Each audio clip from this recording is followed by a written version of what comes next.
And we have Lewis on the line. Hey, Lewis, thank you for joining us today.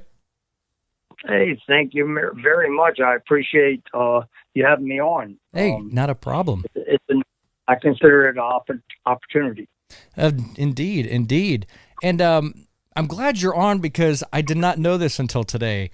I saw that NASA just landed another rover on Mars, and I followed the news all the time, but I did not know this. I was just going through YouTube and saw, live NASA feed, rovers headed to Mars. Do you have any input on what this mission is about or any backstory? Okay.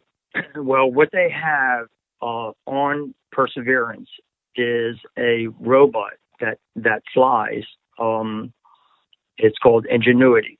And that's where I made up just kind of, I guess, a limerick type thing about the rovers.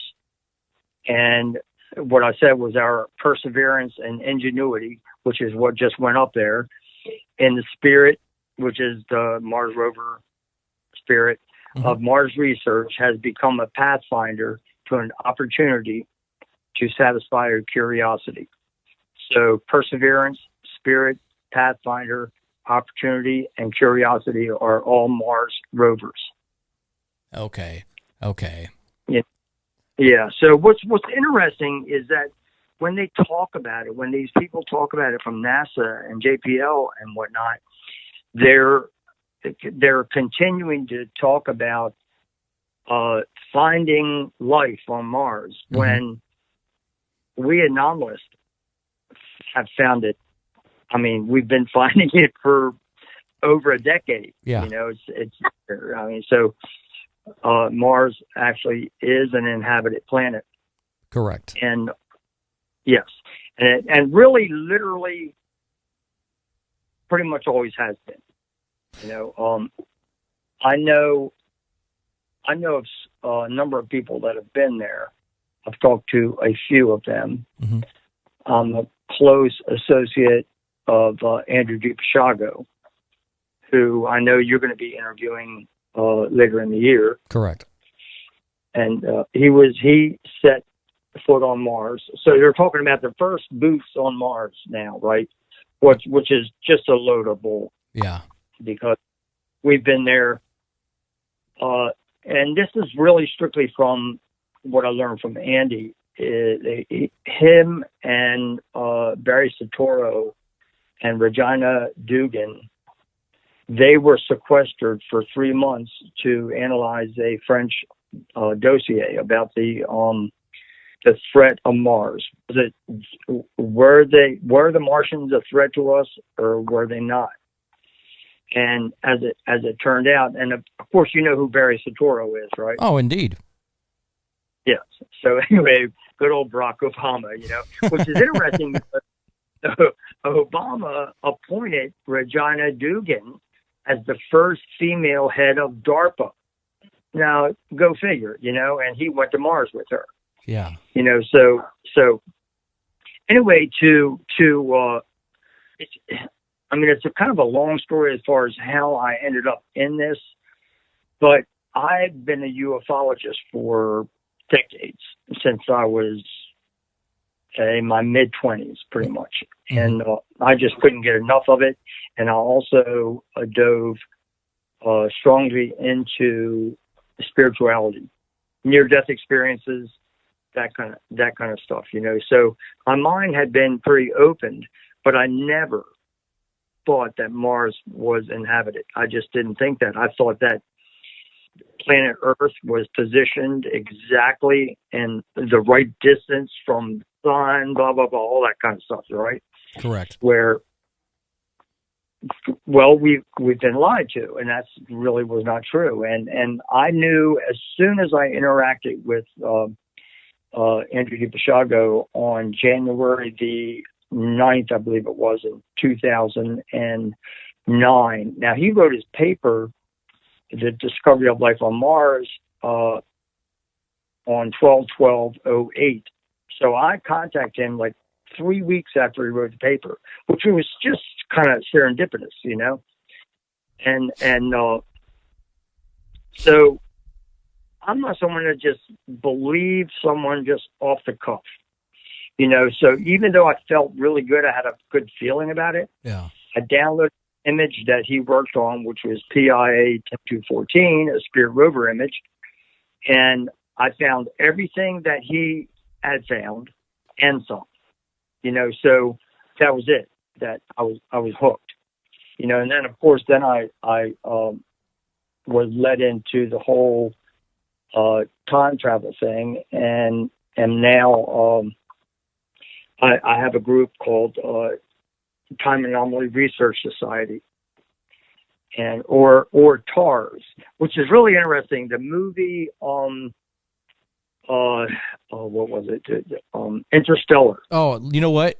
Loved that movie. That was fantastic. I know one of their project directors was a scientist, and he pretty much nailed all the science on that movie. Except for, of course, for the singularity. Yes. Well, they, quote unquote, were not pleased that movie had come out. Really? Because it is reality. Yeah. Just like we live, we really do literally live in a matrix. You know, it's a construct. Just like the Matrix movies, you know, it's just a construct, and we live within that. And now, Andy, when he was doing the Montauk chair, he came back one time and he had a handler that, you know, they would debrief him. Mm-hmm. And I don't know if I want to call it a handler, but it's the person that did the debriefing. And he said to her, and he was just a child back at the time, either 10 or 11, and he said, there was a point where I couldn't get any farther. It was like a net or a screen or something. I couldn't go past it. And she said, "Yes, Andy, that a lot of people are telling us about that, and what we have decided to do is call that the Matrix." Wow. And that was, if I have my time right, it was 29 years before the Matrix movies came out. Interesting. That is very interesting. Well, you know what? So going back, I've listened to, without going off topic here, you know, let me go back. So I'm going to go back really quick for a second to Mars. You know, what fascinates me is I've always believed, so we have all these rovers going, and to me, I'm like, I don't know if the average person, but a lot of individuals can think a little bit more outside the box. To me, these missions are just a big cover, just a front.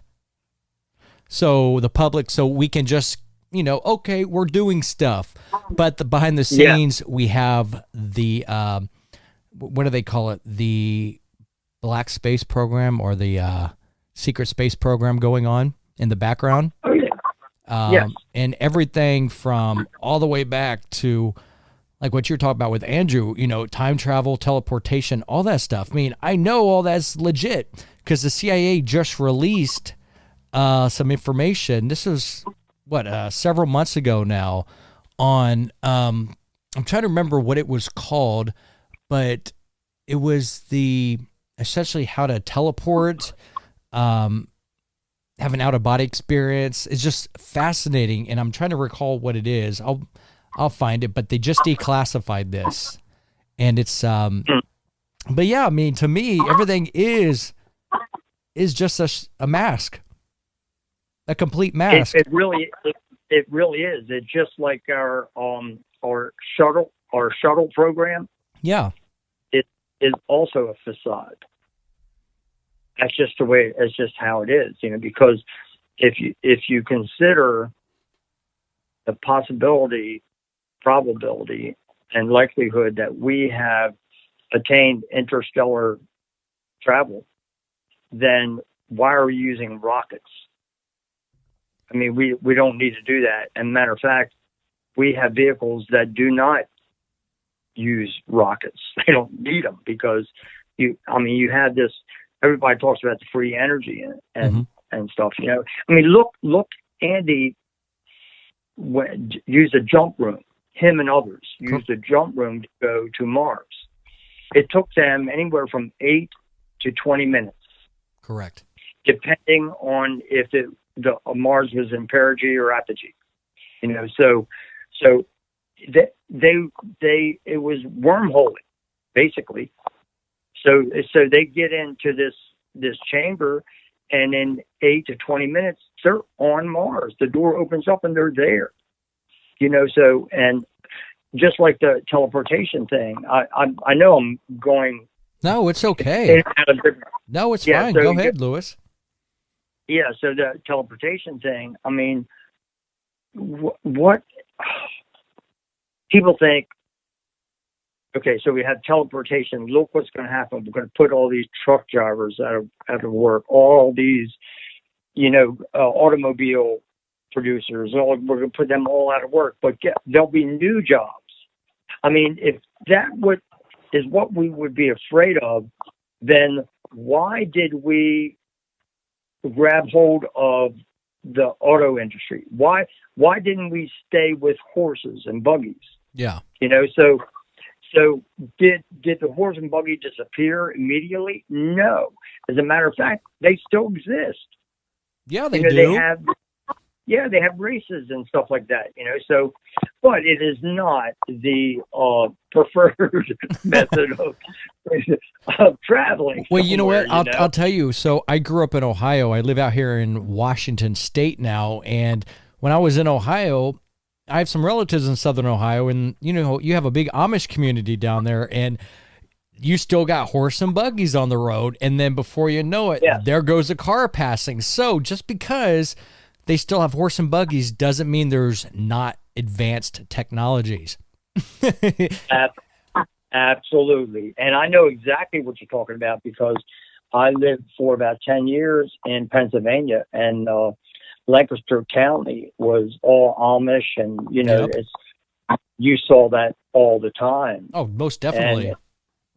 And I saw them. It was really amazing to see these people could construct a home in a couple of days. Yeah.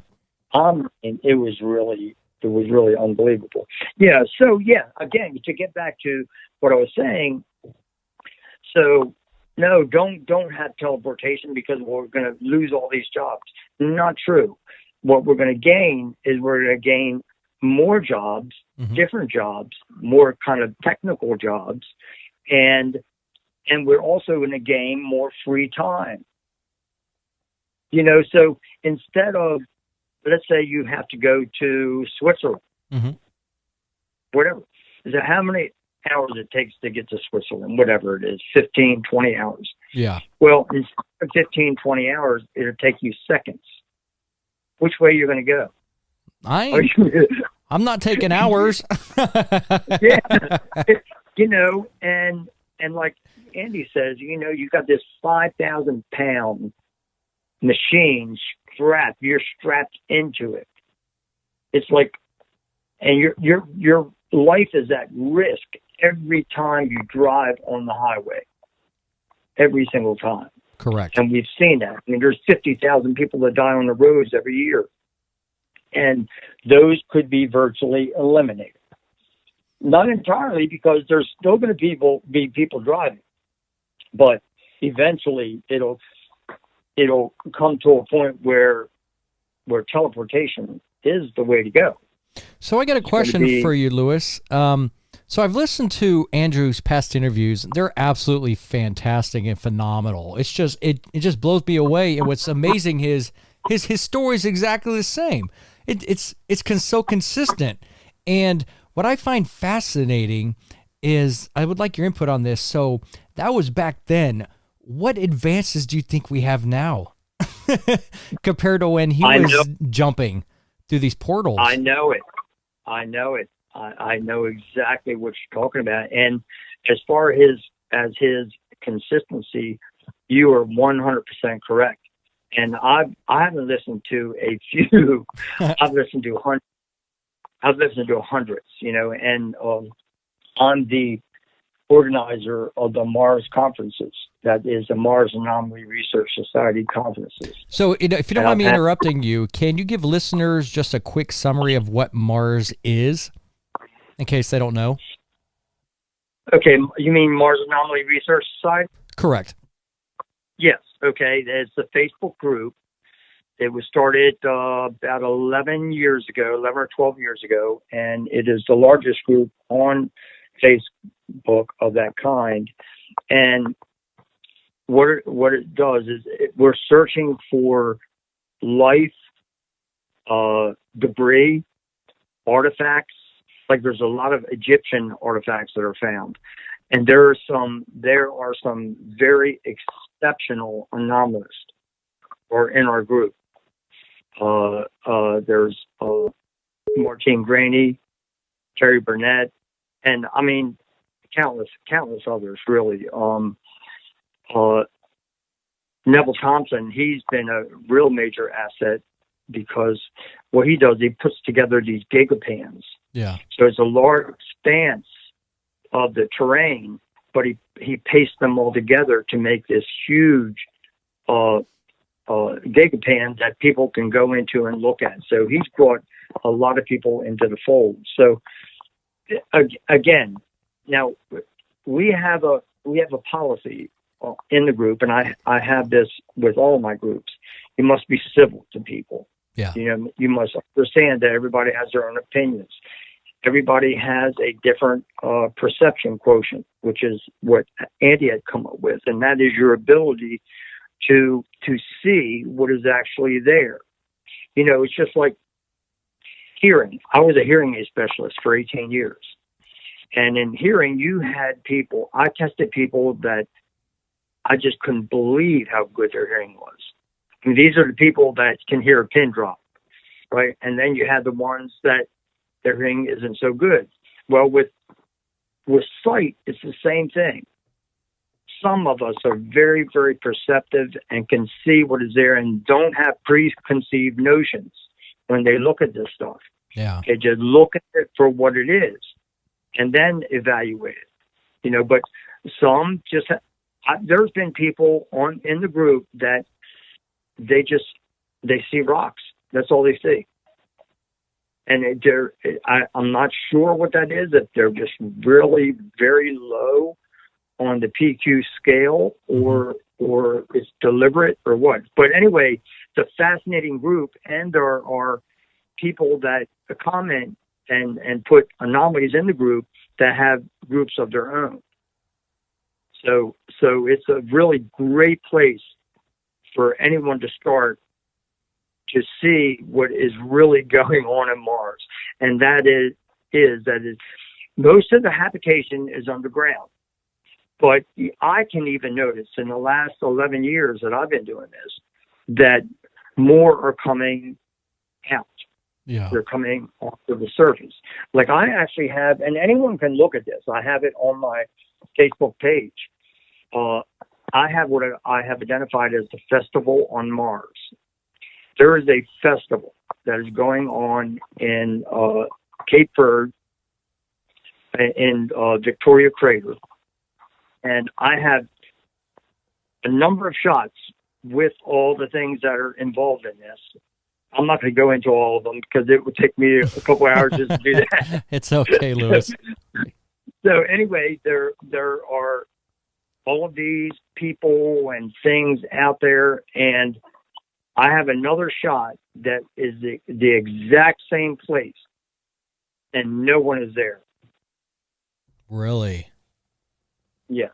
What? So basically, yeah, and that's, I'm telling you the way it is. There's everything from a clown to a big guy with looks like he's got a Superman emblem.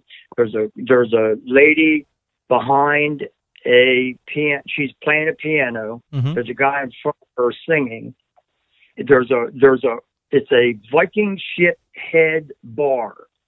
That's what I describe it. It's like a bar that has a Viking ship head on it, like a serpent. Yeah. And the guy that's singing, he has one hand like on his chest and the other one spread out like he's going, whoa. Yes. Yeah. Wow. And that's, so anyone can look at all of my stuff that I have posted. on my page. I have not put out nearly even close to everything that I have, but there's a lot there for people to see. Like one other really interesting find was I found a dinosaur. Really? Where was this? It was on Mars, and now Andy came across some of these dinosaur-like creatures. Some looked like a 𝗙𝗟𝗟𝗡𝗪 combination. Okay. But there were others that you could actually pet. Wow. That's sweet. I think the one that I found is the type that you can actually pet. Okay. So Mars, anyone that's listening to the mainstream data on Mars is barking up the wrong tree. And I can say that with any doubt whatsoever in my mind. You know what, Lewis, I want your take on something. And you'll see where I'm going with this. So I'm going to talk about aliens for a second here and then move over to Mars. Okay. As you've seen in the past decades, there's always been denial by the government and all these organizations. No, there's no aliens or whatnot. And then they have Hollywood movies about aliens. And then information is slowly released. And my take on this is they're slowly doing it. So once they reveal it, no one will be so surprised, and we'll all say, oh, well, we already knew that. They already existed. Do you think they're going to do the same thing with Mars? They're just slowly going to start leaking out information so where they finally reveal it, or when we find out, we won't be shocked, if that makes sense? It does make sense. It's like a trickle. They're trickling out different information, and you could be right. I think what's going to happen is you're going to be this explosion all of a sudden where it's all going to come out. This guy, Simon, who just recently came out and talked about us being in liaison with ETs, and and I've seen a few myself, not physically, okay, but I'll tell you one story. Okay. I was seeing these ships when I lived in Tennessee. And I kept seeing the same ones. So it took about a month and a half. Each night I went to bed, I'm like, I would like to see what your ships look like close up and what the occupants look like. So I'm in this twilight sleep. I'm not part of sleep, not awake, and I am startled awake by an image of the ship. It flashed the same colors that I see. It's a light ship. Mm-hmm. But what it was like a fat X. It was a fat X, if you imagine the center being round, and then 4 nodules, but each point of the nodule connected to the other nodule, 4 of them, okay, like a cross, like that. And then when I say startled awake, I mean that. I jumped up. I was like, wow. I'd be startled as well, man. Good grief. Oh, gosh. So then I know. So then I go back into that same limbo type sleep, and I'm shown a female occupant. I see her from the bottom of her neck up. Mm-hmm. She has hair that originally I thought was like a bleach blonde golden bad, but it wasn't. It was golden. Yeah. But it was like she shaved her head about 2-3 weeks ago, and it was coming back. If you ran into her on the street, you would not know. But just looking at her close up, I could see her eyes were a little bit larger than normal, and this most beautiful blue I've ever seen. I mean, just stunning, and of course I woke up startled at that. And she had the only other thing was she had a little smirk on her face.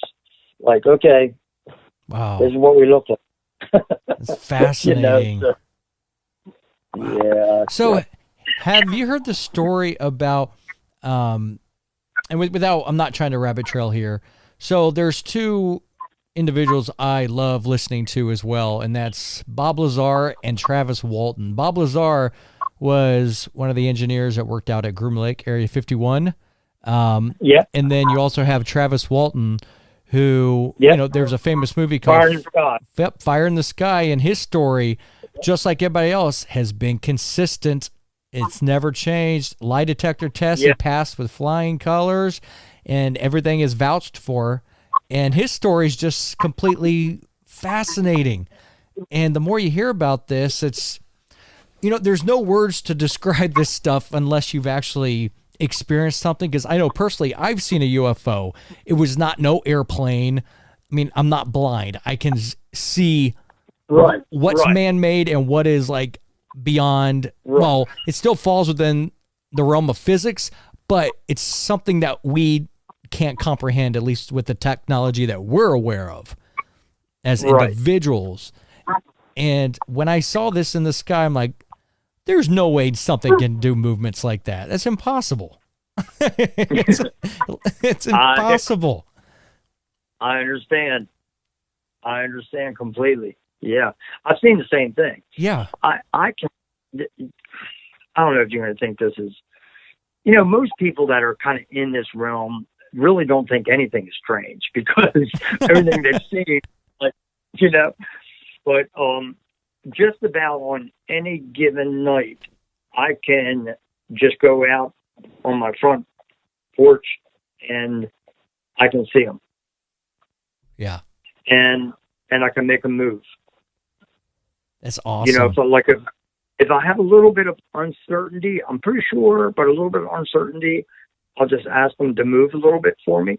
Sometimes they can't because of whatever's going on in another location. They can't be seen, whatever, Yeah. But most of the time, 95% of the time, easily, they will move around for me. So. That's awesome. Well, you know what? I think there's something there. I personally think you have some kind of connection. I really personally do with some of these entities. And I think some of us have this connection, but we don't know how to use it. I think you have at least grasped it somehow, and you at least know how to work it a little bit because, you've been, you don't seem like an individual that just lets it go. Like you work it out, okay. It's like, okay, what can I do with this? That's the take I get from it. Yes. Yes. I mean, I my whole thing is sharing the stuff that I know is true. I've experienced a lot of it, so, I've got a number. You wouldn't believe it. Like, for instance, let me give you one of my, time anomalies. Yes, I would like to. So before you go into that, what is a time anomaly exactly for the average person? Okay, they are things like missing time. Like Bud Hopkins is famous for his book called Missing Time, and so when people get abducted, they lose 2 hours or 4 hours, and they don't. And then when they're back in their vehicle or whatever, they're in a different place, or they've got their pajamas on backwards, or it's like that kind of stuff. For those, they've really missed this time. They have no idea what happened during it. And then timeline shifts, which there are virtually an infinite number of timelines. So let's use figure 100. So there's 100 U's on 100 timelines. Okay. And each one of them, what you decide on this timeline does not affect what is decided on the other timeline, because they're separate decisions that are being made. So if you look back in your life and look at the pivot points, on one timeline, you made this choice to go straight ahead. But on another timeline, you decided to go to the left. Another one, you decided to go to the right. There's a timeline that you and I are talking, okay? But instead of using the phone line, we're using video. Correct. That's the only difference. Everything else is the same. Yeah. So there's no timelines that are very, very close to each other. And then there are others that are completely divergent. Mm-hmm. I mean, there's such a vast difference between them that they're almost incomparable. So like a positive timeline and a negative timeline. Yeah. So, and these alternate timelines, they deal with really all timelines really deal with future potentials and probabilities and possibilities. So like today, you can even take today and realize that if you decide to just like, you know what, I'm tired of all this stuff. Mm-hmm. I'm not doing this no more. I'm going to go get a 9 to 5 and just like forget about it all. You could do that if you wanted to. Oh, yeah. Change your whole life. Love that. Yeah. And then a book that I would really highly recommend for anyone now. I think it's a little expensive now to get, but if I'm not mistaken, you can get a PDF of it, which is free. It's called Time Storms. Time Storms. And Time Storms by Jenny Randles. And Time Storms, Amazing Evidence for Time Warps, Space Rifts, and Time Travel. Okay, so that's part of what I look at also. And then time slips. You have time slips where it's not like missing time. This is where you literally experience going into another time and place. You'll be driving down this road and all the homes that were there are no longer there. Wow. You somehow went back 100 years or went forward 100 years or whatever. There's this case of, I can't remember the specifics on it, except that I know that there was this lady and a little girl that were dressed back in the like 40s garb. Mm-hmm. And this happened like in the 90s, something like that. Yeah. And they are freaking out. And of course, the driver that passed them was freaking out also. It was like, what the hell? So they stopped. The driver that passed them stopped to try to help them and went to look back, and they were gone. What? Where did they go? Yeah. What the freak? Exactly. Well, that's crazy. Well, there's these kind of time slots. They're all over, not only all over the earth, but all over in time space where you have this happening, because everything has ever happened or ever will happen exists in the now. Yeah. Now, but the thing is, what's past is past and can't be changed. Correct. What is ahead is all malleable. That can be changed. We know. Here's. Oh, sorry, Louis. Go ahead. Well, I just wanted this one is really pretty wild. It's time space limbo effects. Yeah. And this is what I mean. I'll tell you the story, not that I experienced, but that I read about. Okay. A gentleman, he's playing a game with his two kids. They were like 8 and 9 years old. And they were in the kitchen, and a pencil rolled off the table, but they didn't hear it drop. So they're looking all over for this pencil, and they can't find it anywhere.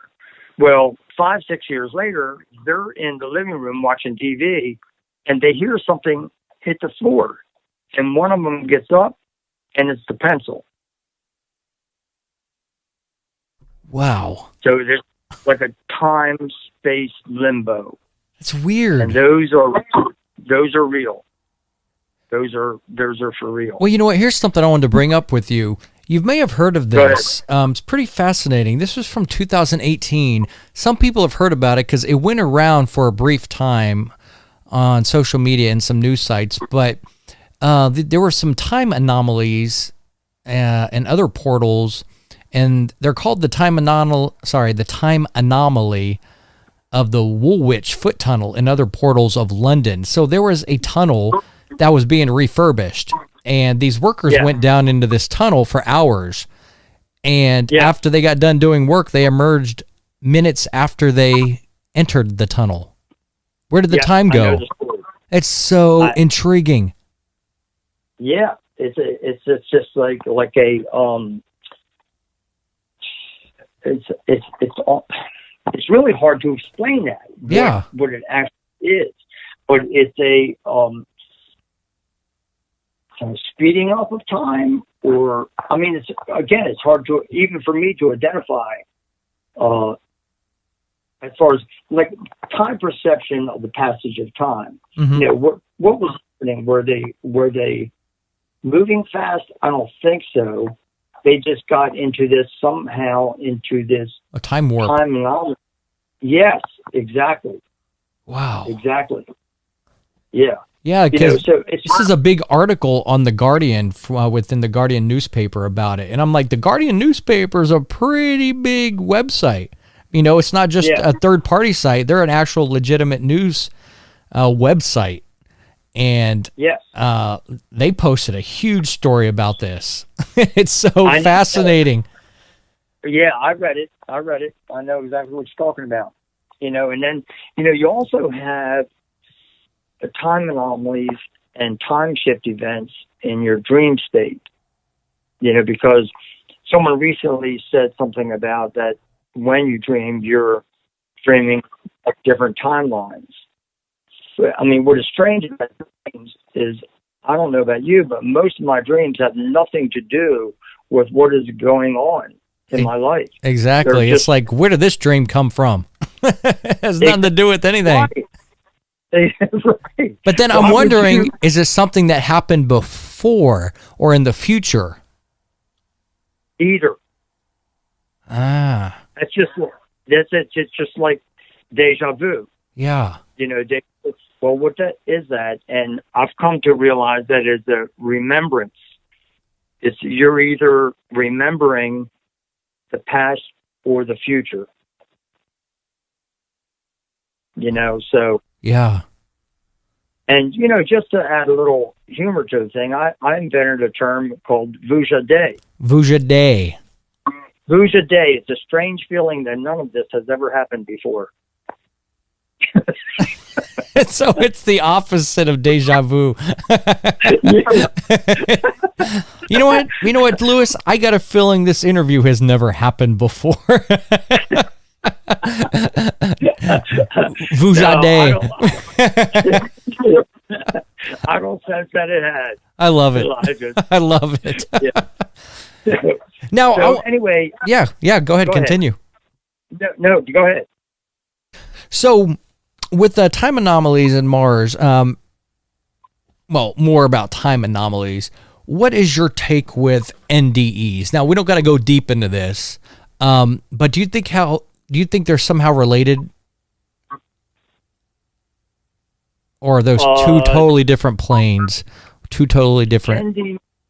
NDEs are, you've heard more and more about them because the medical field is able to save more people. Correct. Right? Now, I've read hundreds and hundreds of NDE stories, and I know some upfront and personal stuff too, so yeah. I know beyond any shadow of a doubt that we live on, and we have lived before. We've lived before we got here, and we're going to continue to live on. We don't die. Yeah.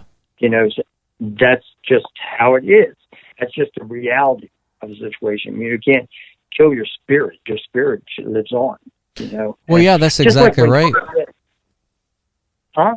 Yeah, you're absolutely right. I mean, I know a couple individuals that had near-death experiences, and they came back and they said, you know what? It's more real than you looking at your hand in front of your face. I believe that.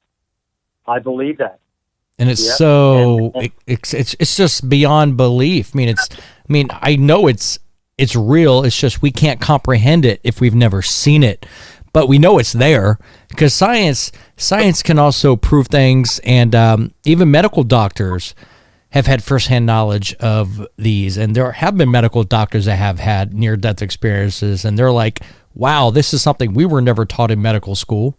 This is a whole different spectrum. Whole different spectrum. Yeah, it's life-changing. It really is life-changing. And one of the best stories I've ever read is the afterlife of Billy Fingers. Billy Fingers. What's that one about? The afterlife of Billy Fingers. It's a short book. It's written by a sister through him. Mm-hmm. So in other words, the words that she's putting down come from him. And he is an example of an ascended being. Okay. And it's I'll tell you, first of all, I read it, and then a day later I read it again. And not too longer after that, I read it again. Because it's very, very profound. It's very good and really gets you lined up to where the way things really are. So, and now I'm going to say a couple of things off the cuff just because, but I know through someone else that I've been coming here on to Earth for 75,000 years. 75,000. 75,000 Earth years. Okay. That's a lot of lifetimes. That's a lot of lifetimes. That's, oh my gosh, that's it's a lot.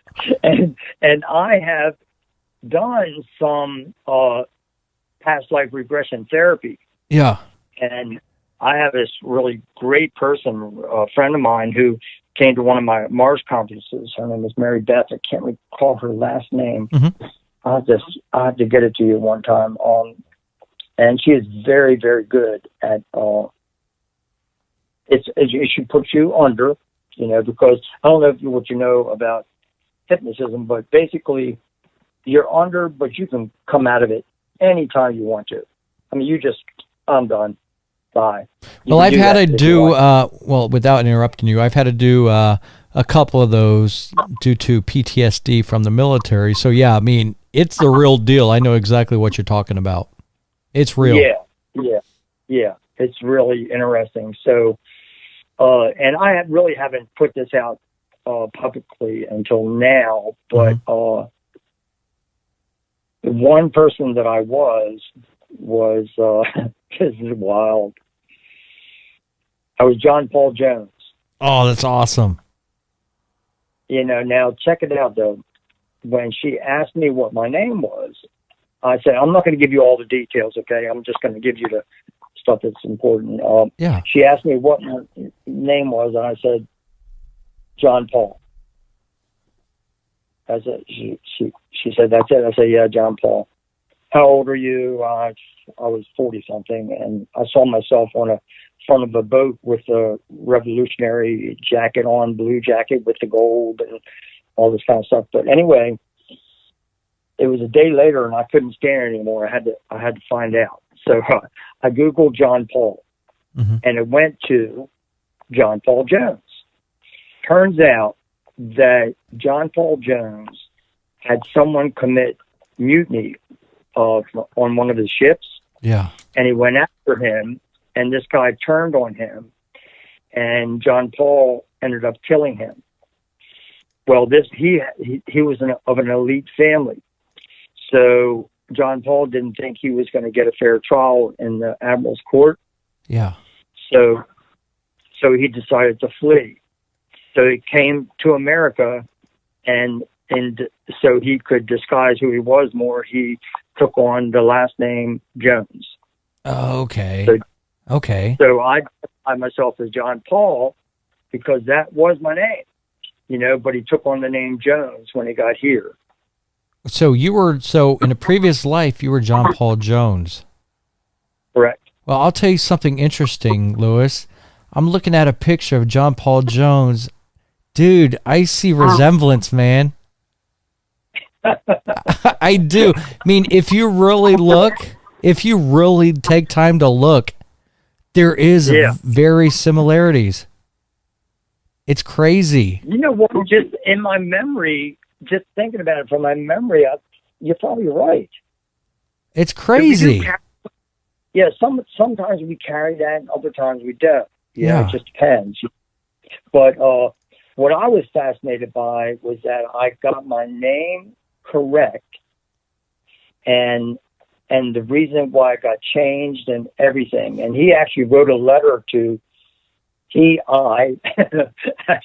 wrote a letter to Benjamin Franklin explaining the whole situation and why, he had to come to America and why he took on that name. Yeah. So he was also an associate of or at least knew Benjamin Franklin. So. Okay. Okay. So anyway. Well, it's good to talk to you, John Paul Jones. That's sweet. Man.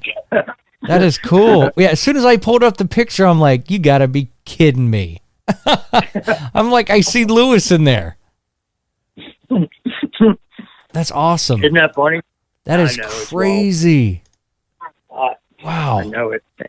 Well, you know what? And the thing is, I believe that. I really do, because there have been children, and I'm sure you've heard these stories, like kids that don't know anything, they don't know any better, because kids' minds are not corrupted at a young age. And correct. I forget if this was a boy or a girl. They were so young, like 3 or 4 years old, and they kept saying, oh, I was this person. I used to be this person. I used to be this person. And they're like, who are they talking about? So the parents went to do their actual research, and they're like, oh my gosh, this person, everything our kid's telling us is legitimate. How do they even know about this? And the kid was like 4 or 5, and they're like, yeah, that used to be me. I'm like, what? Yes. It's so fascinating. The guy with the kid about the airplanes? Yes. Yeah, he could describe what the planes were and everything, and he was a pilot, and he knew when he died, and the whole 9 yards. It was like, it's just mind blowing. It's like, what? And it's one thing if it's an adult, okay, but we're talking about a young kid. They don't know this stuff. I know it. They don't know this. I know. Like the kid would be worried about watching Mr. Rogers or Barney or something, okay, playing with Legos. Not past life experiences. It's like, what kid knows about past life experiences? I don't know any. I know. I know. I know. It's really wild, and I also have connections as far as people seeing those who are dead. My mom, she died in '88, and my sister was sitting in her house one day. This was a couple of years after Mom died, and looked over in this chair, this easy chair they had. Yeah. And there she was sitting there. Wow. There she was sitting there, and she just kept, Kathy, my sister, just kept staring at her. And she just slowly faded away. Wow. Yeah, so. Well, do you know if she looked younger? Like mid-30s, or if she was the age when she passed? I think in this case, I know what you're talking about. Yeah. I think in this case, she did not look younger. But my younger son, he didn't get to be at my dad's funeral and the whole thing that was going on, his grandfather's. And they were close. And he had this dream. We used to live in Baltimore, and the Inner Harbor in Baltimore was a major attraction. Well, anyway, I'm taking Zach, my son, fishing, and he said, I want to tell you something. And I'm like, what? He said, well, last night I saw Grandpa. I said, what? In dream? He said, yeah. He said, well, we were all walking down the sidewalk at Inner Harbor, and Granddad, first of all, came up to me and gave me a big hug and said, everything's going to be okay. and then he looked like he was in his early 30s, and he is actually walking backwards. You know, he's facing all of us, and he's walking backwards. You know, so that is true, because that's what happens. You go to this like ideal age, your ideal body. That's what you get. You know, so wow, that's a good point. Yeah, but that was so these are, I mean, things that I didn't experience myself, but someone very close to me has experienced. You know, pretty wild. Well, you know, I know a few individuals that have had these experiences, and you know what? They have these individuals. It's one thing if you don't know somebody, but when you know somebody personally and you've known them for years, even when they're family members or relatives, it's like, you know what? They have no reason to just tell me this. I mean, they're the most honest person with the most up integrity, who are very well respected. And I'm like, you know what? They have nothing to gain from this. I mean, why would they just make that up for no reason? And I know it happened to them. It's obvious because you can see it in their eyes, the way their mood changes, their personality changes, even their facial expressions change when they talk about it. Because when you've had an experience, you can just tell without them saying anything. Definitely. And it's just beyond words. Yes. It's just like, I have this, it's actually has developed, because I didn't used to have it, but I have, what do they call it? A bullshit meter. Oh, a bullshit meter. Yeah. Well, my wife has one of those too. She gets me on a couple things, but they're not things like this. They're things like, you know, babe, I'm still working. You know, things like that when I'm working on a project. But it's that's funny. So, you know, anyway, what I really mean is, I mean, that's funny, you know, but what I really just had to mention that. Yeah, I'm able to somehow figure out, like, almost from the get-go, whether somebody is telling me a story or they're telling me the truth. Yeah. You know, just let me hear something really, really wild. Shoot. This is really wild. Okay, you know, Vietnam, that was just horrible. Oh yeah, it was.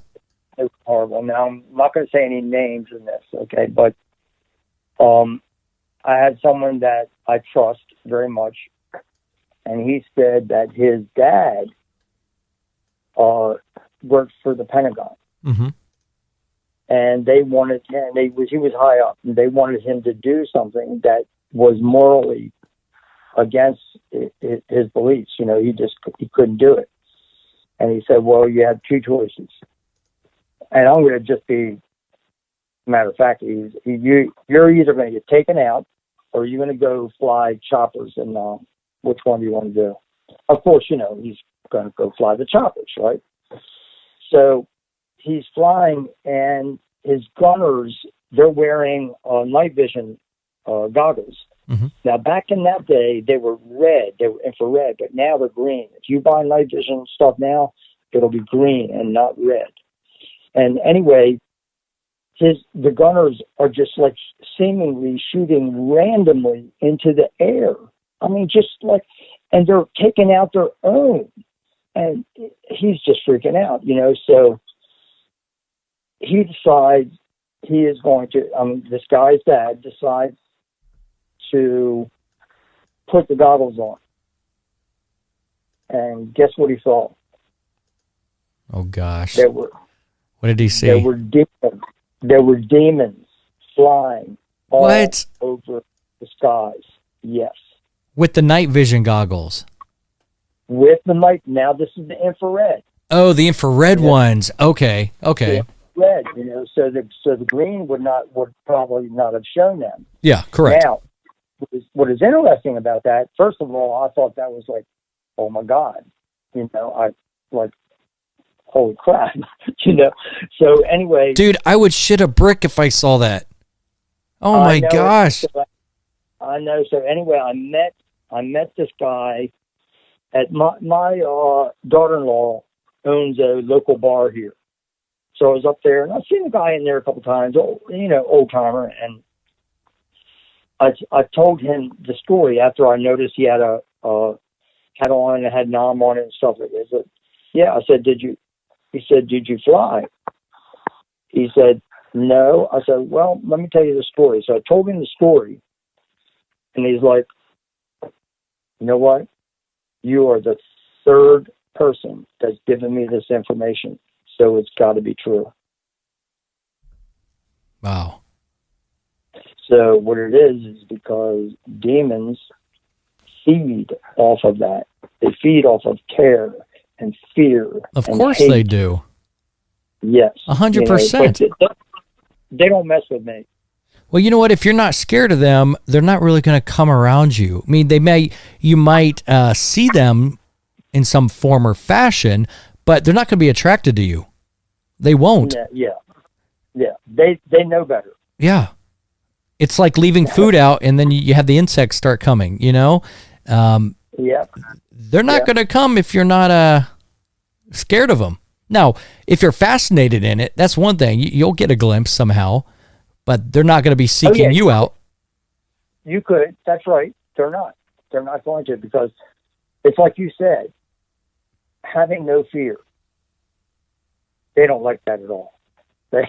They want you to be really, really afraid. Well, you got to think about it. It's like, so I'm just using that as an analogy. If I was a demon and you weren't scared of me, why the hell would I want to come to you? You know what I mean? Because then the joke would be on me. That's right. I'd be wasting my time. I want to go for a victim. Yes. So, but that is, I mean, tell me that is not a wild story. Oh, I know it's a true and wild story. I know it. I mean, I've heard, really. I haven't heard something like that, but I've heard very similar things. And these are from the most, how can I say it? These are from individuals that you can just read them. I mean, when I first meet a person I've never met, it's a feeling. You know, they don't have to say anything. You just know. And they yeah, because usually when someone talks a lot at first beginning, like, oh no, what are they going to say? But usually when I see someone, you can tell if they're full of it or whatnot. But you know what? There's no reason why that many people would just be saying this for no reason. And I know there's a lot of people that have had these type of encounters or experiences, but they haven't come out of the woodwork yet because they feel like they were going to be shunned. I've talked to a few of them who said that, or they're going to be laughed at. But I think it's important that if more people are heard regarding these topics, then they won't feel like an outcast. Then they can start to open up a little bit more and be like, okay, here's what I encountered. And that's essentially why I'm doing this kind of program, is I want people to hear, hey, they're not alone at all. It's just you haven't heard a lot of stories like this. And once they hear them, that might give them some more comfort and allow them to step out and step forward about what they encountered. Yeah, and I am not going to seek anything but the truth. I mean, I like to talk about what I've actually experienced the most, but, you know, I've done some heavy research into multiple subjects. Yeah. So, and when I know something, I know it. It doesn't matter. So well, I can tell our viewers this really quick, Louis. I've checked out your background and everything, and listeners, I can tell you, Louis is the real deal. This guy right here is legit, and we're going to have all his information down in the description. Check it out, because this stuff is absolutely phenomenal. So I just wanted to mention that, Louis. I mean, this is the real stuff. Thank you. I appreciate that very much. That's very, and you know, we all have things that we were actually meant to do. Okay, and the couple things that have come, two things have come across the table for me. I was meant to live long, for one thing, and I was meant to help Andrew Basiago. Yeah. I was meant to do that. I've known him for a long time, lifetimes. That's what I mean. Mm-hmm. I've known him for a long time, but in this realm, I've known him since we started communicating on January the 9th of 2009. Mm-hmm. You know, so, and now we talk regular, very regular. You know, and we work on a number of projects together, and that's my goal. My goal is to do everything I can within my power to help him attain his goals. Correct. Which are very honorable, very honorable, so. Well, you know what? I spoke with Andrew the other day without giving too much info right here on the air, but I can tell you he was a great individual to talk with for that brief amount of time. I mean, really very humble individual, very humble. And you know what? And going back to what we were saying, you just know the way somebody is. And when I first talked to Andrew, I was like, wow, this guy is compassionate. I mean, he's the real deal, just like you. Yep. And it's so fascinating. Yeah, I appreciate you saying that. And he is, he's actually my mentor, and this is really wild, Elijah, because I've never really in my entire life, I've never followed anyone. Yeah. And I can say that literally until Andy. Mm-hmm. So it didn't take me no time at all to figure out that this man was the real deal.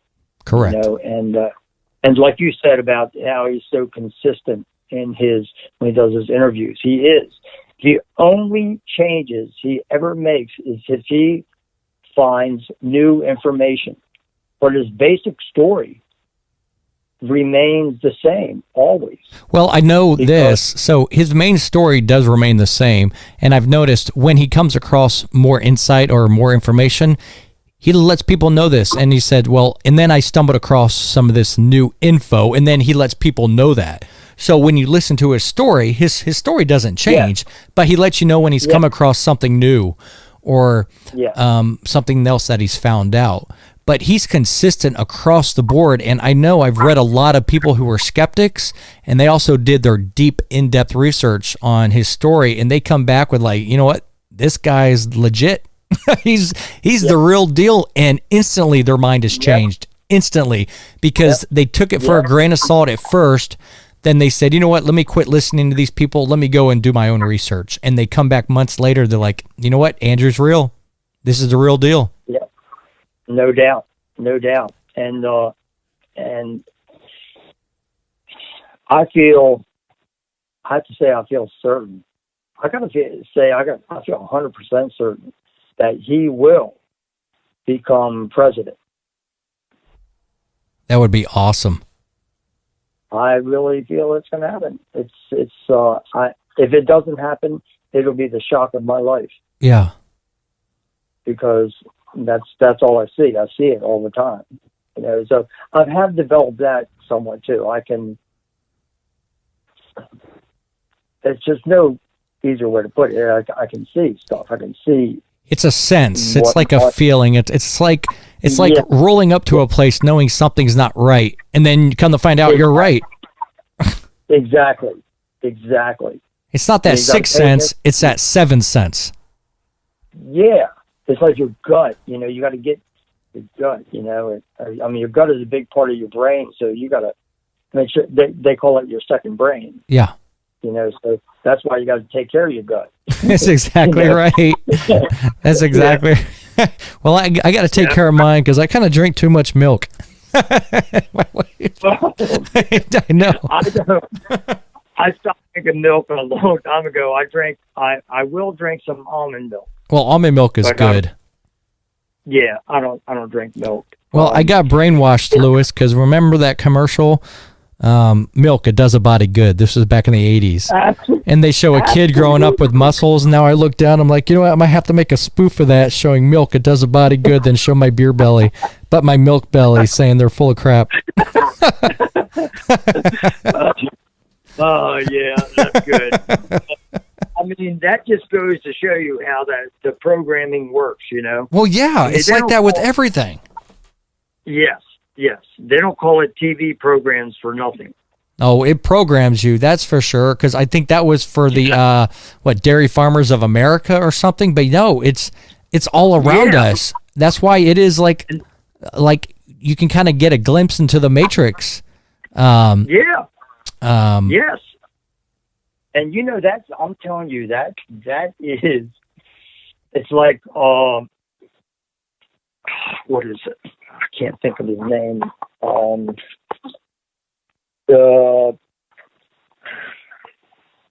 Shoot, maybe I can find it here real quick. What's it referring to? It's about the holographic universe. The holographic. Okay, yeah, I know what you're talking about. Talbot, I think it is. Holographic universe. Oh my gosh, it is Michael Talbot. Yes, that's what. Yep. But it might be a little expensive right now, unless you can get a PDF. You know. Well, the PDF version I see is you can get the PDF for about $16 for the PDF, but the book does cost quite a bit.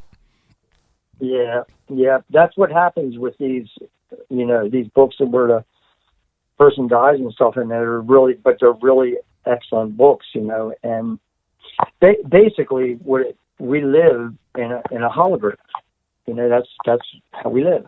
Yeah. And then what's really interesting, they have these. I hope I got this right. I think they call them slots, but it's an SQE.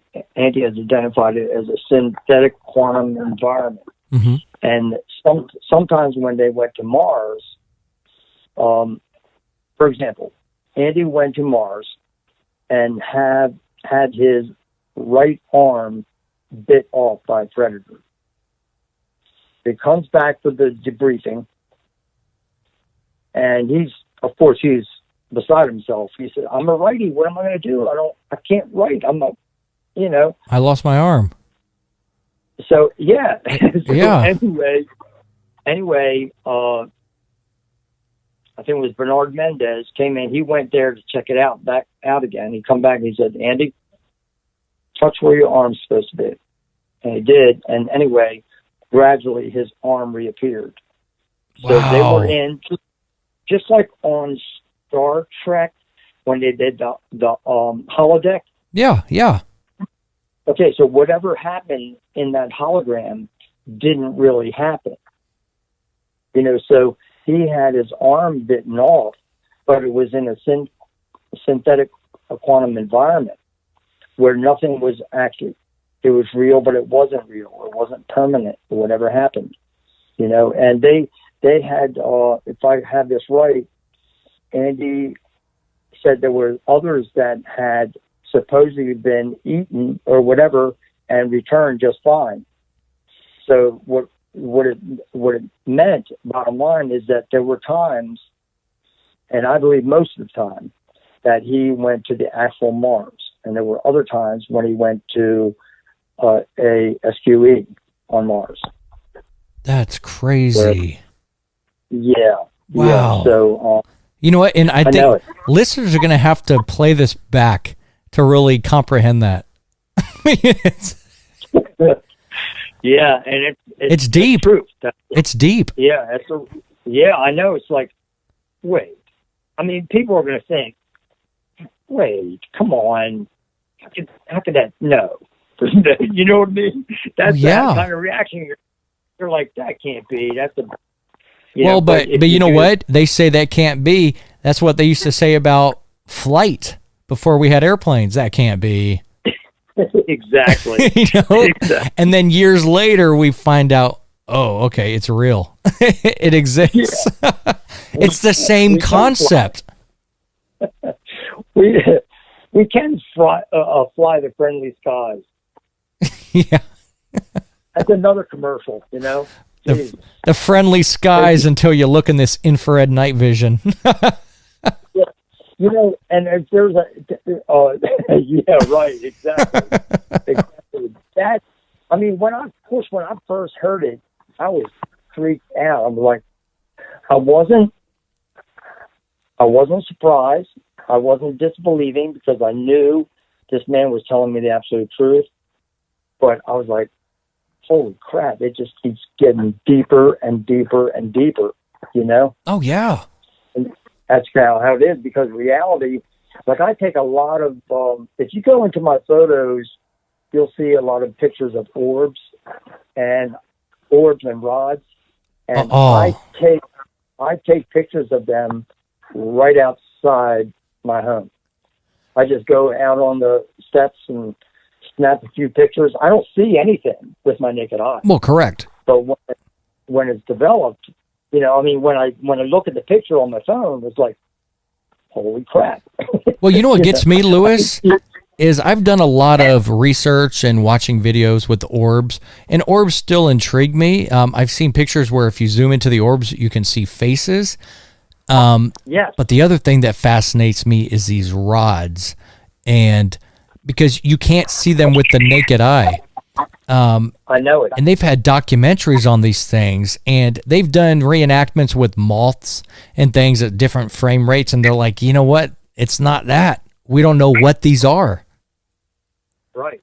It's like, what do you think they are, Lewis? Well, for one thing, as a whole, there's much more reality than most people realize. I mean, much more. There's so much more to life and what is real than people understand. It's just, so what these are, they are living entities that reside beyond the veil. So it's another, like, kind of a dimension. Okay, so, you know, we've all had that veil of forgetfulness put over us. Some people it worked on very well, others it didn't work at all. You know, but anyway, I am in touch with one other person on Facebook who she takes extraordinary photographs. They're just like, I do good. I get some good ones, but hers are phenomenal. And I'll send you a link. Her name is Teresa. Yeah, I would love to see those, or a couple. She is just phenomenal, and I will occasionally, you know, post some of those on my news feed because it's just amazing. I mean, I've looked at mine, and they're pretty good, but wow, hers are off the charts. Now, when it comes to orbs, what do you think orbs are? Same thing. I believe the orbs and the rods are really just living entities, living, breathing entities that are part of reality that most people have no clue about. Yeah. Well, I always wondered if they were entities that traverse in and out of different dimensions. Like they're in one, then they traverse through ours, and then they pass back out. Or if they're just in our dimension. And I don't know. You know, that's a very good question, but I really don't have an answer for that. I don't really know. And I've had a spell here for the last,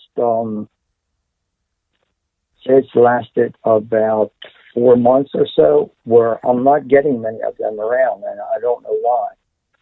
I'm still seeing the UFOs that I see, but I'm not seeing these orbs and rods. Well, the rods are probably in... I don't mean to make a pun. The rods are probably under quarantine. Just like all of us. That's why. They'll come back. I didn't think of that. I just had to put that out there as a joke.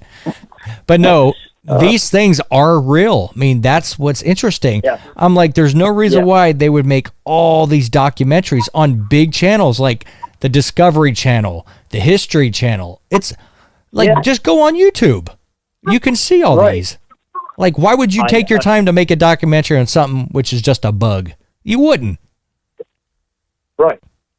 And they still can't explain it. No, they can't. It's because, you know, what you have to have is you have to have a mix or a blend of